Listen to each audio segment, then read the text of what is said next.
কি প্রিয় দর্শক, কিছু বুঝতে পারলেন? এতক্ষণ যারে দেখলেন অবশ্যই আপনারা চিনেন।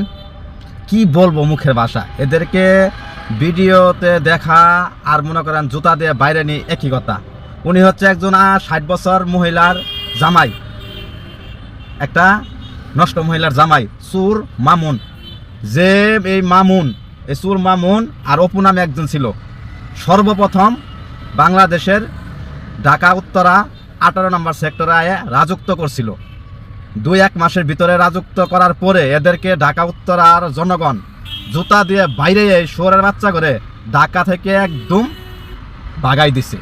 এই শুয়োরের বাচ্চারা দিনের বেলা আইলো বাসা বাড়ি খুঁজে বেড়াইতো যে কোন বাসায় কি আছে, রাত্রেবেলা চুরি করতো, আর ওই চুরির টাকা দিয়ে এই চুল কাটিন ভালো ভালো পোশাক পরে এগুলা যখন ঢাকার লোকজন দেখছে, দেখার পরে একদিন উত্তরা এদেরকে উত্তরা দেয়া বাড়িতে দৈরি এই মামুন আর অপু বাইজে ছিল নাপিত কাজ করছিল, এদেরকে দৈরি এক আচ্ছা মতন জুতা দিয়ে বাইরে পুরা ঢাকা শহর ফাঁকা করছে। এখন দেখেন এই সুরের বাচ্চারা বাংলাদেশে কি করে বেড়া। আবার এদেরকে দেখেন আদালত প্রাঙ্গণে গেছে, অথচ আদালত প্রাঙ্গণে হাজার হাজার লোক, কোনো লোক একটা ছবি তোলে না, একটা ভিডিও করে না, যে কারণ সবাই জানে যে চোর আইছে।